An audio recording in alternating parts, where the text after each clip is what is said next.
All for Love, I mean, it didn't do bad. I mean, it hit top 40 on the Billboard album charts, top 3 R&B. Every single that went on that album, Count Me Out, A Little Bit of Love, and With You All the Way, they all were top 10 R&B. So it wasn't like this album was a flop. I think it just gets lost in the shuffle because of the drama of what was going on at the time with Bobby's exit.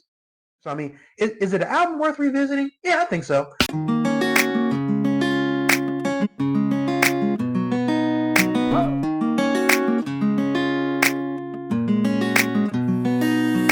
Everybody, you're right on time for another ride on the Groove Line with your host, Chris Stevens. Hopefully you all are doing well out there. It's a Throwback Thursday edition, so we're going to get right to it. And today, it is the 40th anniversary of the release of New Edition's third album, All for Love. This one came out November 6, 1985. Of course, we're going to get into all the details behind why this album is important, the behind-the-scenes stuff, which New Edition fans probably already know. But if you're new to the channel, this should be some fun history for you guys. So, All for Love. It's a very 1985, 1986 album, the way it sounds. Just a lot of synths, a lot of, drum programming, a lot of keyboards, not a lot of live instrumentation. Because by this point in the decade, I mean, we're ready to go into the second half of the 80s now. There's no real push for drummers. There's no real push for electric bass players, or you barely get electric guitar players by the time the decade is over in R&B anyway. And the horns and the strings, you don't need those anymore. You don't need to contract horn and synth players horn and string players, when you could just create your own string lines and horn lines on the keyboard. Technology, ain't it grand? But yeah, All for Love it turned out to be a transitional album because, as everyone knows, by the time this album came out, about a month later, Bobby Brown was gone. They had gotten in some sort of fight. I mean, everybody, if you have BET and you're black, you've probably seen the New Edition story already. The infamous tour bus fight and all of that led to Bobby getting kicked out of the group. But what led up to that was a lot of acrimony that I think MCA and New Edition's management could have stopped in their tracks if they weren't trying to rob these guys blind. I mean, let's look at it like this. When New Edition first signed with Maurice Starr and Streetwise in 1981, by the time they put out the album in 1983, they had gotten, like a check for like $7 or something. Or, they tried to give them mopeds to, kind of pacify them. I mean, when you were as young as these guys are, because when you think about New Edition in 83, Bobby he was the youngest. He had just turned 14. Ralph is 15. And I think Ricky, Ronnie, and Mike is 15 too. And Ricky Bell and Ronnie DeVoe are probably just turning 16. So these are still kids, very young kids. And then when they realized that Maurice Starr was getting over on them, and their parents realized that Maurice Starr was getting over on them, they said, we got to fix this. In steps MCA. And MCA says, yeah, we'll take care of them. We'll give them the best of everything. They'll be able to put out the music that they want. They'll make some money. It'll be great. But as with any record contract, you gotta read the fine print. And the fine print meant that they were trying to, work off a lot of the debt that they incurred when MCA bought out Maurice Starr and Streetwise. So this is why you get an album every year from New Edition for the most part in the 80s.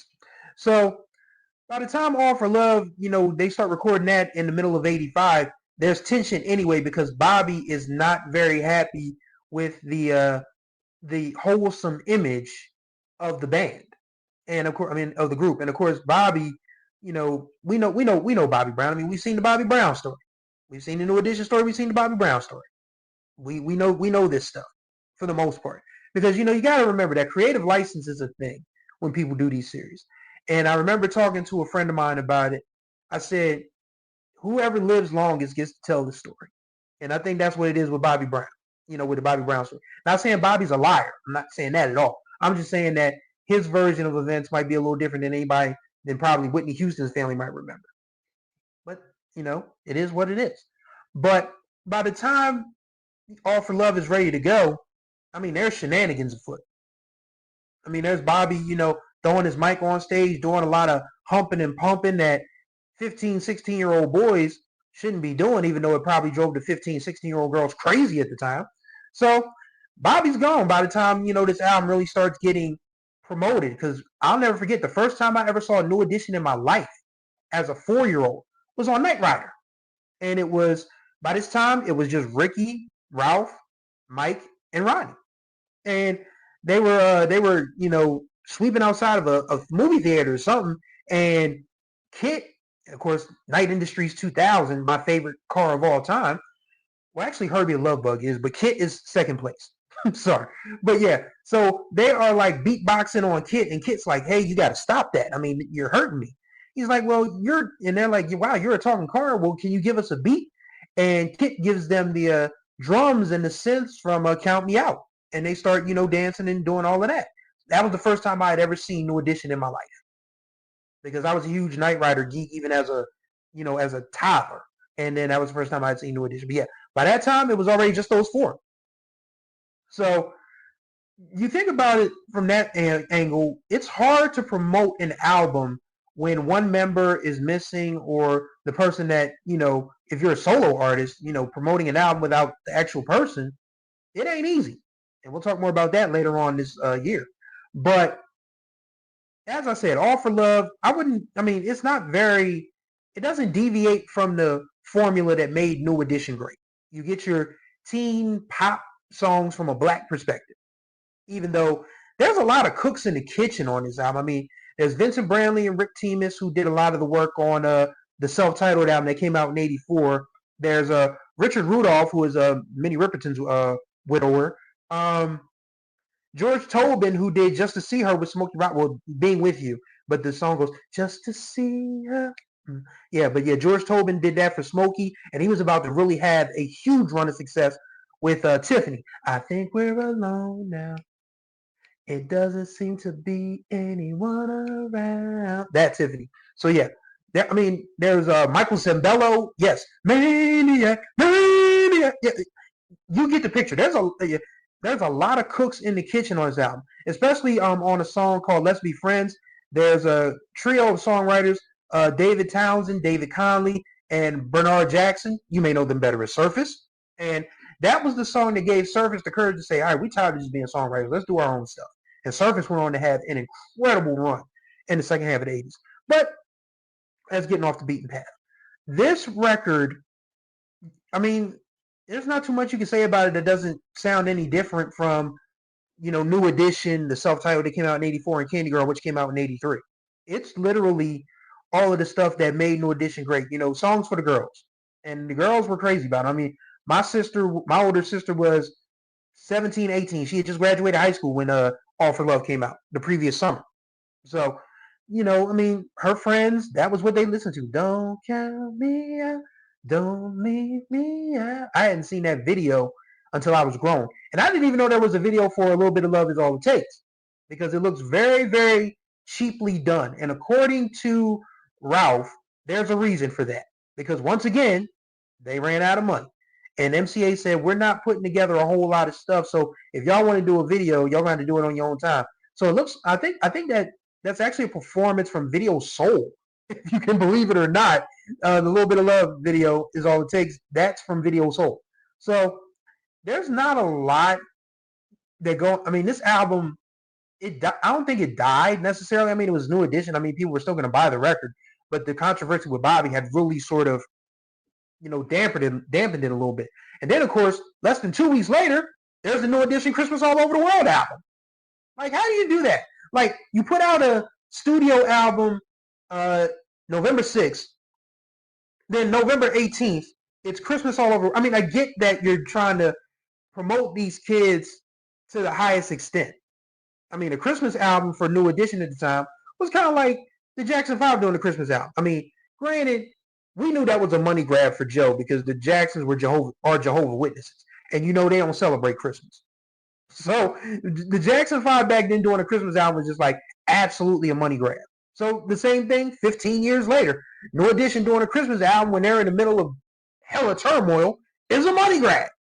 And I'll probably talk about the Christmas album a little later on down the line. Wow, Christmas and Thanksgiving and Christmas right around the corner. Sheesh.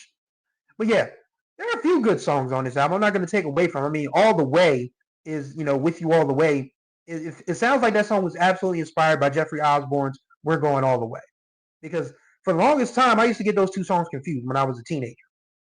I was like, and this was before streaming, and this was even before file sharing.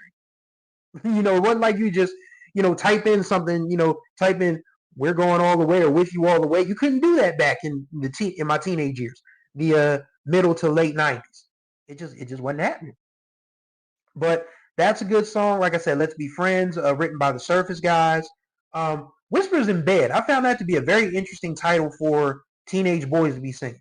But, New Edition always seemed to be a little bit more mature beyond their years. I mean, Hide and Seek from, the New Edition album, Bobby Brown is talking about the love we make. It always seems so good. And I'm like, he's 15 when you're recording this record. It's like, why are you having him sing that? Oh well, we know the industry is shady anyway. What else do I like on that album? I also like School.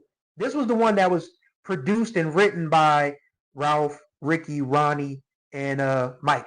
And it's basically a rap song. It's basically them doing the Force MDs bit, talking about how their moms and dads said you need to go to school so you can learn something, and then they talk about how the music industry came along and changed their lives. But it's like a stay in school ad basically. You know, don't miss that bell. SCHOOL. Don't miss that bell. And All for Love closes out the album. It's another Tobin production. And it's about a girl next door who looks really good. And Ralph is singing about all the things he thought he would never do, but he's doing it all for love. So All for Love, I mean, it didn't do bad. I mean, it hit top 40 on the Billboard album charts, top 3 R&B. Every single that went on that album, Count Me Out, A Little Bit of Love, and With You All the Way, they all were top 10 R&B. So it wasn't like this album was a flop. I think it just gets lost in the shuffle because of the drama of what was going on at the time with Bobby's exit. So, I mean, is it an album worth revisiting? Yeah, I think so. I mean, it's something that you could just kind of like get a glimpse of what was going on with New Edition in between period. Because 1986 for New Edition, I think I may do an entire episode about how interesting 86 was for New Edition when we get to 2026, because that'll be the 40th anniversary. 1986 was a great year for music. So if you're new to this channel, be sure to tune in because we're going to go heavy on 86 because 86 was a tremendous year for music. Can't wait to talk about that year with you guys. But I think All for Love is definitely worth a listen if you have the time. Just dig through it, listen to the stuff that you already know, listen to the stuff that you may not know, instrumentation, the production, how it was right on time for that era because it was starting to become a point now where the 80s had shifted from post-disco to what was about to become New Jack Swing in about a year or two's time. So, New Edition, All for Love. Go listen to it if you haven't already. And if you have, be sure to let me know what you think in the comments. What's your favorite song from the album? We'd love to hear from you. Let me know what you think. So that's going to do it for this ride on the Groove Line. Greatly appreciate y'all as always. Contact information will be in the description below. So don't forget to do all of that good stuff. Check in. Let us know what you think. And once again, thank you guys for riding with me. And until the next time we ride, which will be tomorrow, may you find the groove or may the groove find you.